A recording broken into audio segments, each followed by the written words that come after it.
So today we are going to discuss about pulse oximeter and capnography. These are the two very important tools which we will be using in every other patients whom we are anesthetizing, and it is imperative to know how they are actually functioning in the day-to-day practice. So coming on to pulse oximetry, the pulse oximetry usually measures what is the oxygen saturation in the blood.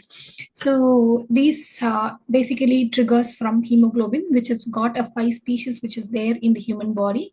One is oxygenated, the next is deoxygenated, carboxy, sulfhemoglobin, and methemoglobin. All these are very important to know because presence of a high concentration of all these four agents can interfere with the hemoglobin saturation of the arterial blood, and hence these are imperative to know even in the pulse oximeter. So the functional oxygen saturation is the amount of oxygen or hemoglobin which is bound fraction to the total amount of hemoglobin which is present along with the oxygenated as well as the deoxygenated hemoglobin. Basically, the saturation of oxygen is a function of the PaO2, which is the partial pressure of oxygen in the blood. And in here, you will be able to see the hemoglobin oxygen dissociation curve. So this curve is basically the relationship between the SaO2 and the PaO2. So what happens in this curve is, there is something called P50, which is around 26 millimeters of mercury. So 50% saturation happens when there is a PaO2 of 26 millimeters of mercury, and when the hemoglobin is 90% saturated, the corresponding PaO2 will be somewhere around 60 millimeters of mercury. So what happens in this curve is there is a flattened portion of the curve for say somewhere around from 60 to 150 millimeters of mercury. This curve is mostly flattened. So you will not know if the patient is having normoxia or hyperoxia. So this is very important in patients whom we are dealing with an increased concentration of oxygen delivery, say in ICU. And another thing, the very important thing is most of the curve falls on the flat portion. So you cannot tell the difference between if the PaO2, say if the saturation is around 97, you cannot say if the PaO2 is 90 or 100 or 125 or 150. So that is the disadvantage with this curve. And pulse oximeter is an oximetry which will measure the oxygen saturation of hemoglobin. It basically applies the Beer-Lambert Law, which describes the relationship between absorption of light by a substance and its concentration and the path length of the light through the substance. So what happens in a single solution or in a pulse oximetry is whenever the variables like other variables are known, the concentration of single solution, what is the amount of light that is transmitted will be proportional to the amount of solute which is present in the solution. Suppose if you are going to measure it for different substances, you should measure for different wavelengths and all must be measured. Say if you are trying to measure for hemoglobin, you should measure oxyhemoglobin, deoxyhemoglobin, methemoglobin, sulfhemoglobin, and carboxyhemoglobin. So that is how it should go. And concentration of all the other variables should be known to measure a single variable. And SaO2, when it is measured in pulse oximeter, that is called as the SpO₂. And there is something called as the co-oximeter, which will measure the SaO2 of other hemoglobins as well. The normal pulse oximeter measures only the oxygen hemoglobin saturation, oxyhemoglobin saturation, and does not measure the methemoglobin or carboxyhemoglobin. So to measure the other hemoglobin variants, this co-oximeter has been developed. And for when the concentration of methemoglobin is present, the pulse oximeter can be inaccurate, and hence co-oximeter is the gold standard for the SaO2 measurements. So what exactly happens is this is basically made by the red light or the infrared and the red light absorption.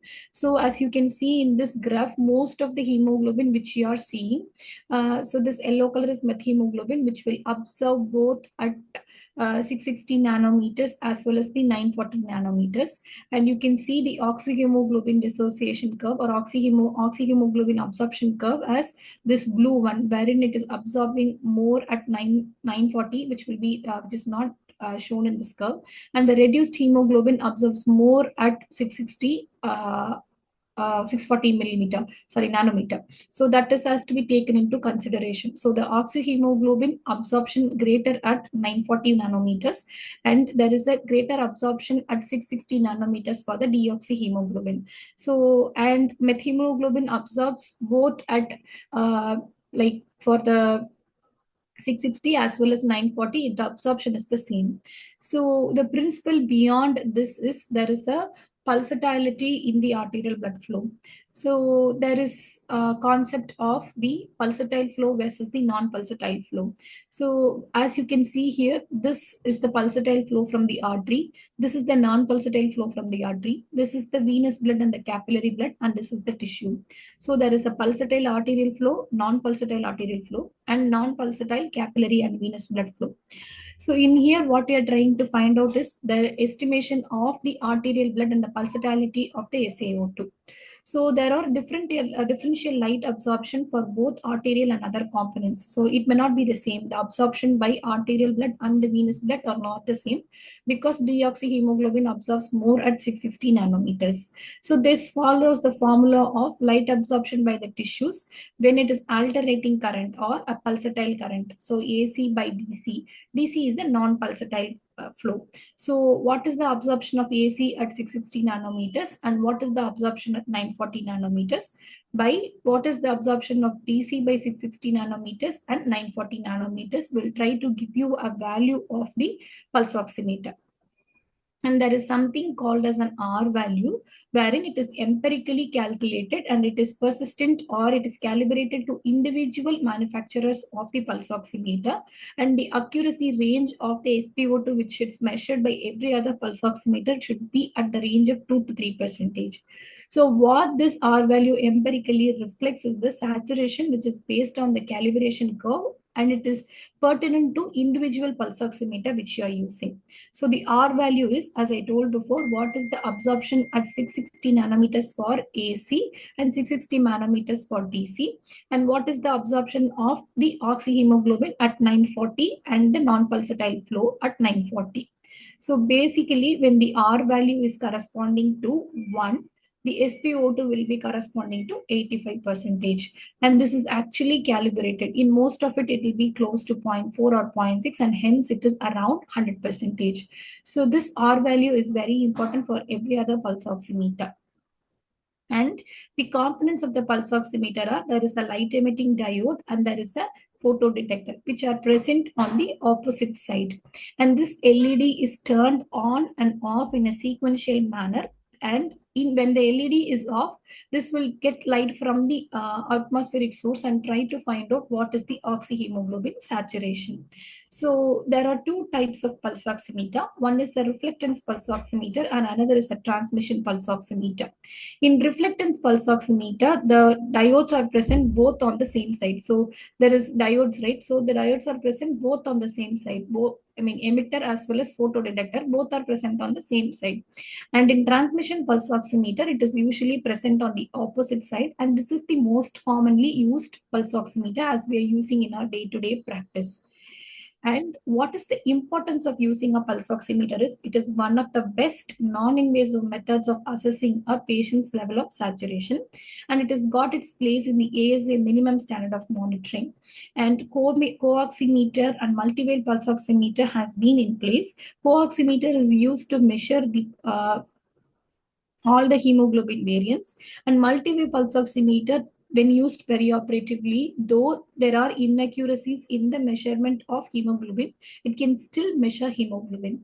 And there is something called Plethysmography, which is measured basically by the pulse oximetry. We tend to measure the Pluth Variability Index. So what is the Pluth which is maximum amplitude? What is the Pluth which is minimum amplitude?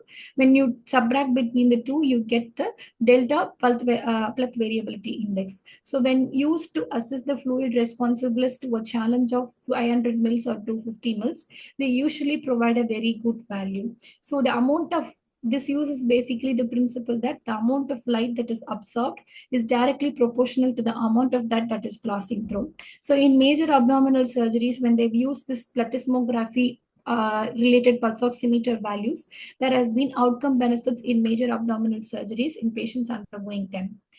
And there are sites where you can apply. The most notorious site is the fingers, which you will apply on, or in case where there are extensive vasopressors used and there is a peripheral ischemia, you can still go for application on the earlobes or nose pads. In children, you can still apply on the hands